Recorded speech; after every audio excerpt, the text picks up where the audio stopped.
बहुत कंपनी में, बड़ी बड़ी कंपनी में काम किया है। मैंने रेनबैक्सी में काम किया है, जिंदल स्टील एंड पावर में काम किया है, चंबल ग्रुप में काम किया है, बहुत बड़ी बड़ी कंपनी में काम किया है। भगवान 27 स्कूल आज मेरे साथ जुड़े हुए हैं, उनके टीचर्स को मैं पढ़ाता हूं सर। आईटी के कोर्सेज पढ़ाता हूं, मोटिवेशनल कोर्सेज पढ़ाता हूं। लिखे नहीं थे तो उन्होंने पढ़ाई में कोई ज्यादा हेल्प नहीं करी, सेल्फ अपने आप पढ़ पढ़ के ही जो कुछ किया वो किया। पहली जॉब मुझे टीसीएस में मिल रही थी कैंपस इंटरव्यू के थ्रू, राइट, और उसकी पोस्टिंग मुझे अमेरिका में मिल रही थी। 100 रुपए का फोल्डिंग पलंग मैं 2 नहीं खरीद पा रहा था उस वक्त। एक सीलिंग फैन जो उस वक्त सिर्फ 200 रुपए का आता था वो नहीं खरीद पा रहा था। जून के महीने में बिना सीलिंग फैन के हम लोग रहे हैं, ऐसी सिचुएशन आई। बट ऑब्वियसली भगवान साथ था, नियत साफ थी, भगवान ने ऊंचाई ऊंचाई ऊंचाई देता रहा। और जो जैसे आपने बताया, अभी मैं as vice president IT retire हुआ हूं लास्ट।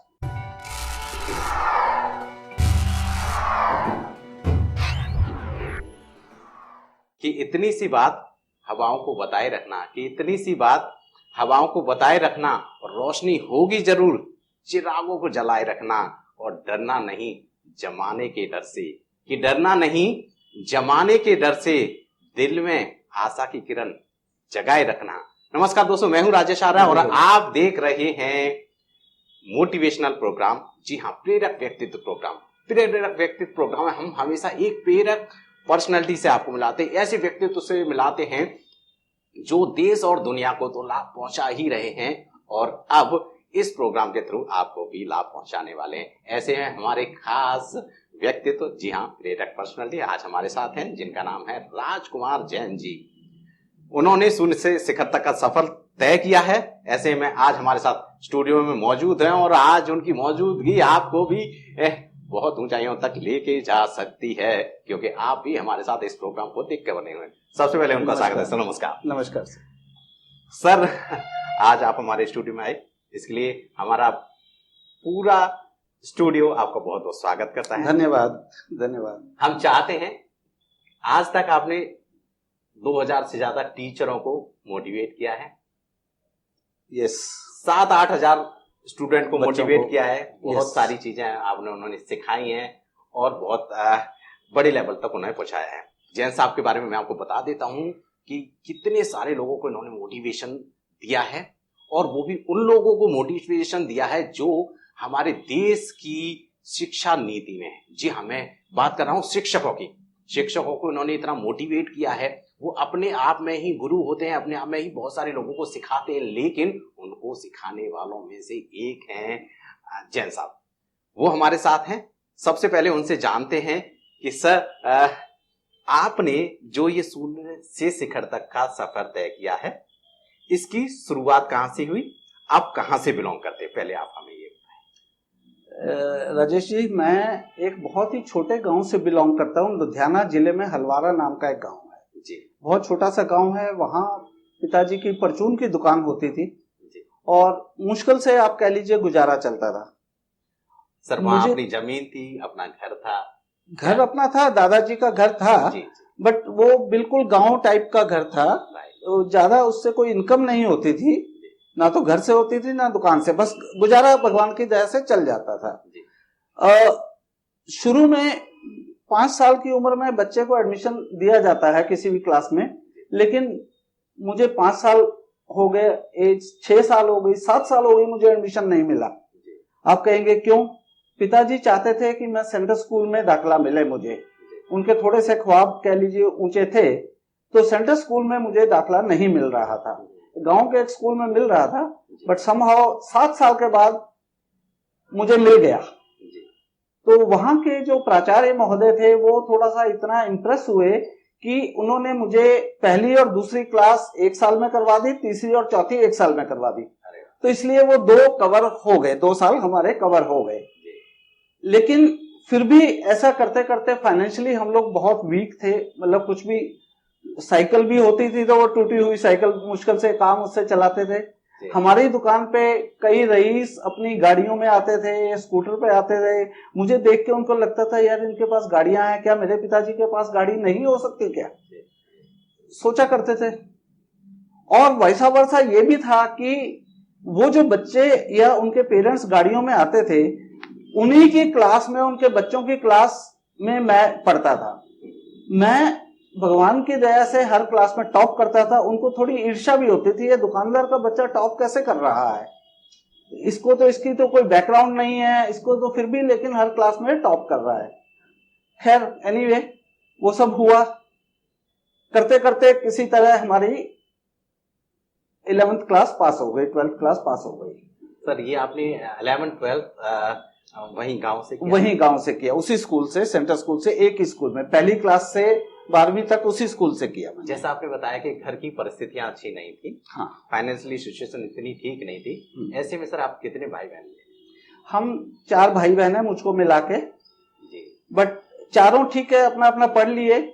मैं संभव, सर आपको कौन से नंबर के?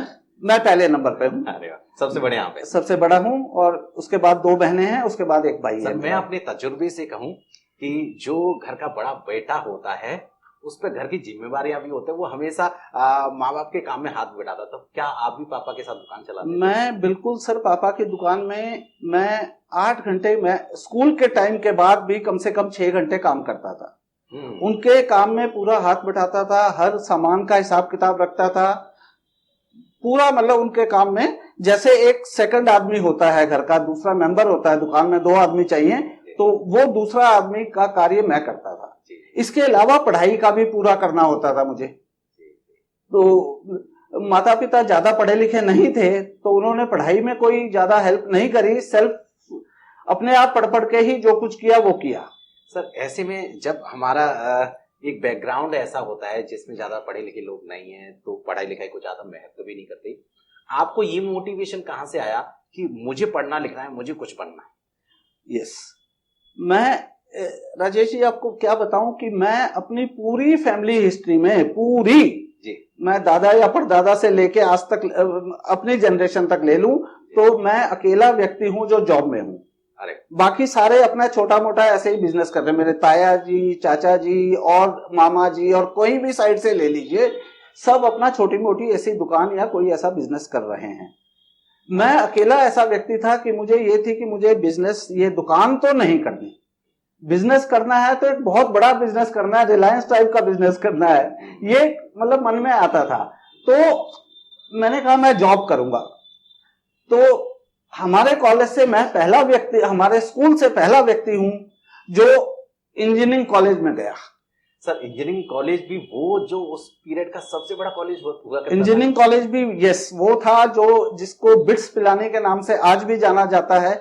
और ये कॉलेज दुनिया में एक ख्याति प्राप्त कॉलेज है, और उस वक्त तो भारत का नंबर 1 रहता था, सर्वश्रेष्ठ कॉलेज रहता था। लोग आईआईटी को प्रेफर करते थे। मैंने भी आईआईटी का एंट्रेंस एग्जाम दिया, उसमें पास हो गया, उसमें मुझे आईआईटी खड़गपुर में एडमिशन भी मिल गया, लेकिन मैंने बिट्स पिलानी को प्रेफर किया और बिट्स पिलानी में एडमिशन लिया। सर इसके चलते मैं आपसे एक छोटा प्रश्न लूंगा कि जो विद्यार्थी आईआईटी का प्लान कर रहे हैं, सोचते हैं कि हमें बीटेक करना है, बीई करना है, कुछ बड़ी डिग्री करनी है, उस पीरियड में आपके पास का क्या तजुर्बा है जो आप उन्हें बता पाए जिससे उनकी भी ये प्लानिंग सक्सेस हो पाए जिस तरीके से आपने की? सी, उस वक्त से आज के समय में बहुत परिवर्तन आ गया है, बहुत परिवर्तन आ गया है। स्टैंडर्ड ऑफ क्वेश्चन पेपर्स वो भी बहुत बदल गया है। कंपटीशन जो है, जिसको कहते हैं आजकल कट थ्रोट हो गया है। पहले क्या होता था, हम लोगों के लिमिटेड नंबर ऑफ स्टूडेंट, बहुत कम स्टूडेंट इंजीनियरिंग कॉलेज में एडमिशन लेते थे। आज उससे एडमिशन लेने वालों की संख्या कम से कम 100 गुना है अगर देखा जाए तो। कंपटीशन बहुत ज्यादा हो गया है। उसके लिए बच्चों को देखिए, आजकल बहुत कोचिंग क्लासेस चल रही हैं, आईआईटी की कोचिंग करवाते हैं, बहुत कोटा पूरा भरा हुआ है ऐसी टाइप के इंस्टीट्यूशन से, वो उसमें ज्वाइन करते हैं। पर समहाउ मैं क्या समझता हूं कि ये कोचिंग इंस्टीट्यूट वगैरह जो भी हैं, मतलब मेरा ये सोचना है कि मे बी वो आपके ऊपर ज्यादा प्रेशर डाल देते हैं। आप अगर सेल्फ स्टडी करके थोड़ी बहुत हेल्प ले लीजिए। आजकल तो हेल्प के लिए गूगल बाबा हमेशा जिंदाबाद रहते हैं, हर चीज की हेल्प आजकल गूगल बाबा आपको दे देते हैं। तो बट ये नहीं मैं कह रहा हूं कि कोचिंग इंस्टीट्यूट की कोई इंपॉर्टेंस नहीं है, महत्व नहीं है, वो भी आपको बहुत ज्ञान देते हैं। वो आपको टिपिकली उस चीज के लिए प्रिपेयर करते हैं कि किस टाइप के क्वेश्चंस आपको आईआईटी में आ सकते हैं, एक्सपेक्टेड हैं, वो कम से कम आपको ज्ञान मिल जाता है। तो आप कोचिंग इंस्टीट्यूट का सहारा लेके, गूगल बाबा का सहारा लेके, और ऑब्वियसली आजकल तो बहुत रिसर्च के साधन है, आप सर्च मारिए और आपको सब कुछ मिल जाएगा। सर आपने बी टेक किया, बीई किया और इतने बड़े कॉलेज से किया, तो डेफिनेटली आपकी जॉब भी अच्छी रही होगी। आपकी जो जॉब की शुरुआत थी वो कहाँ से थी? सर जॉब की शुरुआत देखिए, अगेन पहली जॉब मुझे टीसीएस में मिल रही थी कैंपस इंटरव्यू के थ्रू, राइट, और उसकी पोस्टिंग मुझे अमेरिका में मिल रही थी, फर्स्ट जॉब। लेकिन मैं होम सिकनेस कहिए या कुछ भी कहिए, मैं बाहर जाने में उस वक्त इंटरेस्टेड नहीं था, जबकि आज मेरे दोनों बच्चे बाहर हैं, बट उस वक्त मैं इंटरेस्टेड नहीं था। तो मैंने एक इंस्टीट्यूट ज्वाइन किया क्योंकि टीचिंग में एक पैशन था, बीआरसी कंप्यूटर सेंटर चंडीगढ़ में इंस्टीट्यूट है, तो वो मैंने ज्वाइन किया, जिसमें मैंने, अभी राजेश जी ने बताया कि मैंने 7-8 हजार बच्चों को पढ़ाया है। तो एक दिन में मैं 4-4, 5-5 बैचेस लेता था, उनको डिप्लोमा इन कंप्यूटर साइंस और इस टाइप के कोर्सेज, मतलब लगभग 7 से 8 हजार बच्चों को मैंने मास्टर किया है। उनमें से आज मुझे गर्व होता है कि कई बच्चे जिनसे मेरा आज संपर्क है, वो आज पता नहीं किस किस पोजीशन पे हैं। बहुत अच्छा सर, आपने शून्य से शिखर तक का सफर तय किया है, जिसमें आप आज एक सफल व्यक्ति में गिने जाते हैं।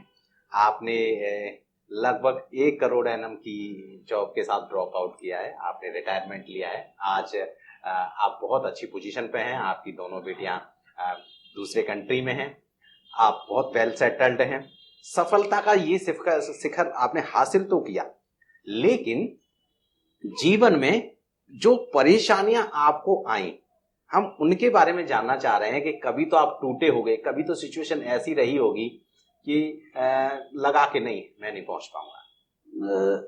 कभी नहीं सर, कई बार आया, और ये मैं समझता हूं कि हर व्यक्ति के जीवन में आता है। किसी भी व्यक्ति का जीवन स्मूथ नहीं हो सकता, उतार चढ़ाव हर व्यक्ति के जीवन में आएंगे। मेरे जीवन में भी बहुत आए। एक समय तो ऐसा था कि आज अभी दोपहर का खाना खा लिया, शाम का खाने का पता नहीं था कि खाना मिलेगा या नहीं मिलेगा। अच्छा। ये सिचुएशन थी। हम लोग किसी भी वजह से, जब मेरी शादी हुई तो ड्यू टू एनी, आप कह लीजिए कि घरेलू वातावरण के कारण मुझे माता पिता का साथ छोड़ना पड़ा। अब मैं उसकी डिटेल में नहीं जाना चाहता कि क्या रीजन रहे, मैं गलत था, माता पिता गलत थे, या उसमें नहीं हम जाना चाहते, बट हम चले गए, सब कुछ छोड़ छाड़ के हम दूसरी जगह चले गए, दूसरे शहर में चले गए, सिर्फ अपने 2 कपड़े पहने हुए लेके। मतलब फिर हमने ऐसी स्थिति में वहां अपने फ्रेंड्स से, मित्र से बर्तन मांगे, स्टोव मांगा, चूल्हा मांगा, बेड, फोल्डिंग प्लंग जो 100 रुपए का आता था, 100 रुपए का फोल्डिंग प्लंग मैं 2 नहीं खरीद पा रहा था उस वक्त। एक सीलिंग फैन जो उस वक्त सिर्फ 200 रुपए का आता था, वो नहीं खरीद पा रहा था। जून के महीने में बिना सीलिंग फैन के हम लोग रहे हैं, ऐसी सिचुएशन आई। बट ऑब्वियसली भगवान साथ था, नियत साफ थी, भगवान ने ऊंचाई ऊंचाई ऊंचाई देता रहा। और जो जैसे आपने बताया, अभी मैं as vice president IT retire हुआ हूं लास्ट। ऐसी सिचुएशन एक आई बीच में, अगर ये तो स्टार्टिंग की थी, अगर हम बीच में देखे जाए, बीच में भी ऐसी सिचुएशन कई बार आई। एक बार एक कंपनी में, अब मैं कंपनी का नाम भी चलो आपसे नहीं मैं शेयर करना चाहता हूं, अपने बॉस से कुछ ना कुछ बात पे अनबन हो गई। अनबन इन द सेंस कि उनकी ईगो मेरे आड़े आ गई। तो मुझे ईगो किसी की भी पसंद नहीं है। तो जब बहुत ज्यादा मुझे लगा कि ये ईगो मैं सहन नहीं कर पाऊंगा, तो मैंने चुपचाप उनको रिजाइन कर दिया बिना किसी दूसरी जॉब के। 3 महीने तक जॉब ट्राई करते रहे naukri.com और इन सब चीजों पे। और 3 महीनों में आप सोच सकते हो, जो व्यक्ति जिसको घर बार चलाना है, 2 बच्चे हैं जिसके, और सब कुछ चलाना है, उन बच्चों की पढ़ाई है और ये सब भी है, और आमदनी के साधन लिमिटेड हैं, उसके बाद 2-3 महीने जॉब ना हो, राइट, उसकी हालत, उसकी मेंटल स्थिति क्या होगी। तो वो भी एक मतलब बहुत दयनीय स्थिति थी। 3 महीने बाद अच्छा जॉब फिर मिल गया, तो फिर से लाइफ पटरी पे आ गई और चला ऐसे काम। तो इसी टाइप से घरेलू संबंध भी कई बार ऐसे हो गए कि मैं क्या सोचता हूं कि सामने वाला व्यक्ति मेरा पिताजी हैं, मेरी माता जी हैं, तो उनको मेंटली हर्ट ना करके आप दूर हो जाओ अगर नहीं बनती है तो। जब उस वक्त एक और बात बता दूं, उस वक्त मैं अकेला था, पहली बात तो जी, आई वाज अलोन, शादी नहीं हुई थी, राइट। तो मुझे अकेले को ही संभालना होता था, तो चलता था, राइट। शादी होने के बाद वो 1500 से 3000 हो गया, तो 3000 में भी 2 जनों का हम चला लेते थे। बाकी खर्चे की बात जहां तक है वो आपके हाथ में है। आपको 3000 मिल रहे हैं, आप उसमें भी चला सकते हो, आपको 3 लाख मिल रहे हैं उसमें भी ना चले, ये डिपेंड करता है आप पे। जी सर, आपने बड़ा बुरा वक्त भी देखा, मेहनत की, स्ट्रगल किया, सफल हुए। ऐसे में आपने अपनी फैमिली को आगे बढ़ाया, 2 बेटियां हुई। जब पहली बेटी हुई तब क्या सोचती, फिर दूसरी बेटी हुई तब क्या सोचती? कई बार बेटियों से लोगों को लगता है कि हम कमजोर ना पड़ जाएं, हमारी फाइनेंशियल सिचुएशन ढीली ना हो जाए। तो नहीं सर, इस मामले में मैं कहूंगा मेरी बेटियां मेरे लिए लक लेके आई हैं, मेरा भाग्य लेके आई हैं। जिनको कहा जाए कि भाग्य लक्ष्मी होती हैं, तो वो दोनों बेटियां ने ये सिद्ध किया है। अरे वाह, अरे वाह। जब मेरी पहली बेटी हुई, अगेन मेरे पास कुछ नहीं था, हम लोग अलग, जैसे मैंने बताया, चले गए थे, ना माता पिता साथ में थे, ना सास ससुर साथ में थे, मैं और वाइफ अकेले थे। ये प्रेग्नेंट थी, लखनऊ में हम चले गए थे, सब कुछ छोड़ छाड़ के, कुछ नहीं था हमारे पास। वो बच्ची पैदा हुई, उसके पैदा होते ही मेरे पास तरक्की का अंबार लग गया। अरे अरे, दूसरी बेटी पैदा हुई और उससे बड़ा अंबार लग गया। तो मैं कहूंगा उनका भाग्य मेरे साथ जुड़ता गया। कमाल बात यह है कि बेटियां भाग्य लक्ष्मी होती हैं, और अगर आपके घर पे बेटी हुई है या बेटी होने वाली है तो आपके भी भाग्य कहीं ना कहीं खुलने वाले हैं, और ये सबके साथ है। जैन साहब की तरक्की का एक राज ये भी है जो हमें अभी अभी पता चला। सर, आप बहुत इमोशनल भी हो रहे हैं इस बात पे। मैं आपका जो स्ट्रगल है, इस स्ट्रगल में क्या कोई पैशन गुमा? पैशन देखिए, मैंने बहुत कंपनी में, बड़ी बड़ी कंपनी में काम किया है। मैंने रेनवैक्सी में काम किया है, जिंदल स्टील एंड पावर में काम किया है, चंबल ग्रुप में काम किया है, बहुत बड़ी बड़ी कंपनी में काम किया है। भगवान की दया से जिस भी कंपनी में इंटरव्यू दिया है उसमें मेरा सिलेक्शन हुआ है। But back of the mind पे एक मेरा पैशन हमेशा रहा है टीचिंग, पढ़ाना है। तो वो पढ़ाना, चाहे बच्चों को पढ़ाना हो, भले ही टीचर्स को पढ़ाना हो, बड़े ही कंपनी के एग्जीक्यूटिव्स को पढ़ाना हो, पढ़ाना है। पढ़ाने का एक बहुत ज्यादा शौक था, और किताबें लिखने का। तो मैंने 4 किताबें भी लिखी हैं। I am author of 4 books, right. एक कंप्यूटर की किताब है, 3 जनरल किताबें हैं। एक स्टूडेंट्स के लिए है, एक टीचर्स के लिए है, और एक पेरेंट्स के लिए है। तो इस टाइप के। फिर इसी तरह पोस्ट रिटायरमेंट भी मैंने इसी पैशन को आगे रखा। 27 स्कूल आज मेरे साथ जुड़े हुए हैं, उनके टीचर्स को मैं पढ़ाता हूं सर। आईटी के कोर्सेज पढ़ाता हूं, मोटिवेशनल कोर्सेज पढ़ाता हूं। तो टीचिंग एक पैशन रहा मेरा। सर, आपने रिटायरमेंट तो ले लिया, जिम्मेदारियों से जो आपने अभी भी ले रखी है, देश और दुनिया के बच्चों के लिए, टीचर्स के लिए, इससे कब रिटायरमेंट लेने वाले हैं? सर, इसको मैं, एक तो पहली बात तो जिम्मेदारी नहीं मानता। अच्छा। इसको अपना मैं मानता हूं कर्तव्य है मेरा, राइट। और इस कर्तव्य को मैं अंतिम सांस तक निभाना चाहूंगा। इससे कभी भी रिटायर नहीं होना चाहूंगा, कभी भी। सुपर। देखिए, ये मोटिवेशन होना चाहिए कि सर की एज है लगभग 65 इयर्स, और उनका मोटिवेशन अभी भी यही कहता है, उनके अंदर की जिम्मेवारियां यही कहती हैं कि मैं मरते दम तक देश और दुनिया की सेवा करता रहूंगा। उनका पैशन था किसी को पढ़ाना, उनका पैशन था शिक्षा देना, उनका पैशन था लोगों को आगे बढ़ाना। कई जिम्मेवारियों के बीच, नौकरी, जॉब और फैमिली की जिम्मेवारियों के बीच इस पैशन को थोड़ा कम समय दे पाए, लेकिन रिटायरमेंट के बाद देखिए अभी भी इतने सारे लोगों को वो शिक्षा दे रहे हैं, अलग अलग तरीके से पढ़ा रहे हैं, मोटिवेशन दे रहे हैं, और आपको भी आज कहीं ना कहीं मोटिवेशन दे रहे हैं, और मुझे तो बहुत मोटिवेशन मिल रहा है। ऐसे में मैं आपसे सिर्फ यही रिक्वेस्ट करूंगा, क्योंकि ऐसे व्यक्तित्व, ऐसी पर्सनालिटीज देश और दुनिया में बहुत कम है। हम सबको ऐसा बनना है, और हमें अपनी नई जनरेशन, अपने बेटी, अपने बेटों को भी यही सब सिखाना है। तो आप इस वीडियो को ज्यादा से ज्यादा शेयर करें, अपने बेटे बेटियां को ये जरूर बताएं कि अगर आप जीरो हैं तो भी आप शून्य से शिखर तक पहुंच सकते हैं। क्यों? क्योंकि एक ऐसा व्यक्तित्व आपके सामने बैठा है जो बता रहा है अपनी बीती, और वो ये भी बता रहा है कि मैं ये कर्तव्य हमेशा निभाता रहूंगा। ऐसे में ये मुफ्त शिक्षा आपको मिल रही है, आपके परिवार को मिल रही है, और जिन तक आप पहुंचाना चाहते हैं उनको भी मिल रही है। आपका भी कुछ कर्तव्य बनता है। कर्तव्य आपका यह है, जैसे जैन साहब का कर्तव्य है कि वो मरते दम तक किसी को, सबको कुछ न कुछ सिखाते रहेंगे, तो आपका भी कर्तव्य है कि इस वीडियो को सबको भेजें, जिससे कि आपका भी कर्तव्य पूरा हो। क्योंकि प्रकृति का एक ही नियम है, और वो है गिव एंड टेक। आप दोगे तो मिलेगा, और वही आप कर रहे हैं, और वही आपने करना है। आप तो इतना कर सकते हैं कि इस वीडियो को शेयर कर दें, जिससे कि आपने किसी को दिया तो भगवान भी आपको कुछ न कुछ देने वाला है। सर, आपने मेरे को तो एनर्जी से भर दिया, क्योंकि अभी मैं आपसे बहुत कम उम्र में हूं, लेकिन मुझे भी लग रहा है कि मैं भी यही सब जिंदगी भर करूंगा, और मैं भी यहाँ पे आप सबको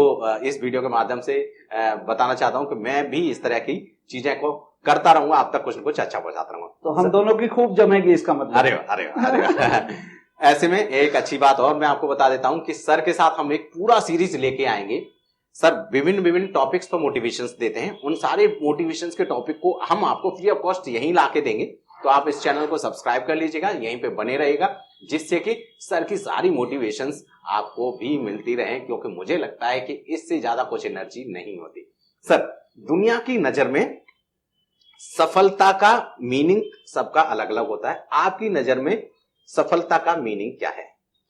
मेरी नजर में सफलता का मीनिंग कंटेंटमेंट है जी, संतुष्टि और सफलता को मैं एक ही चीज मानता हूं। जो आपने सोचा है, राइट, वो अगर आपको मिल रहा है तो वो सफलता है। आप लेट से ये सोचते हैं कि भाई मेरा 1 लाख रुपए महीने में गुजारा हो जाएगा और सब कुछ अच्छा है, बस मुझे ज्यादा 1 करोड़ के पे जाने की इच्छा नहीं है, तो मैं समझता हूं सफल है। आपको अगर 1 लाख की इच्छा है, 1 लाख मिल रहा है और 1 लाख में आप सेटिस्फाइड हैं, तो वही सफलता है। कंटेंटमेंट को मैं कहूं वही सफलता है। सर, इसमें आपने एक सेटिस्फाइड वर्ड इस्तेमाल किया, मैं उसको एक्सप्लेन आपसे करवाना चाहूंगा। क्योंकि जब कोई जरूरत पूरी हो जाती है तो सेटिस्फेक्शन खत्म हो जाता है, फिर लगता है हमें और आगे बढ़ना चाहिए। तो ऐसे में अपने आप को कैसे सेटिस्फाई बना के रखें, जिससे कि हमें लगे कि अब मैं सफल हो गया, अब मुझे बहुत मेहनत करने का जरूरत नहीं है, क्योंकि जीवन बहुत छोटा सा है। हाँ, ऐसा ना हो कि इसी चक्कर में जीवन में कुछ कमियां, फैमिली की जिम्मेवारियां रह जाएं, या जीवन का जैसे आपका पैशन है वो से आप पूरा कर रहे हैं, ऐसा कुछ रह जाए। नहीं, मैंने ये कहा, देखिए, आप अपनी फैमिली की जिम्मेवारियों को तो पूरा करेंगे, वो मैंने भी किया है। भले ही अच्छी हालत में ना किया हो, फिर अच्छी हालत भी होगी, भगवान ने अच्छी से अच्छी हालत दे दी, राइट। बट आज अगर देखा जाए पोस्ट रिटायरमेंट, अब वो फैमिली की जिम्मेवारियां खत्म हो चुकी हैं, बेटियां वेल सेटल्ड हैं, राइट, और भगवान की दया से सब कुछ है। तो अब जो आपका पैशन है, जैसे मैंने बताया मेरा पैशन टीचिंग है, तो मैं उस पैशन को करता रहूंगा, जिससे मुझे समाज को कुछ देना है, और वही मेरा सेटिस्फेक्शन है।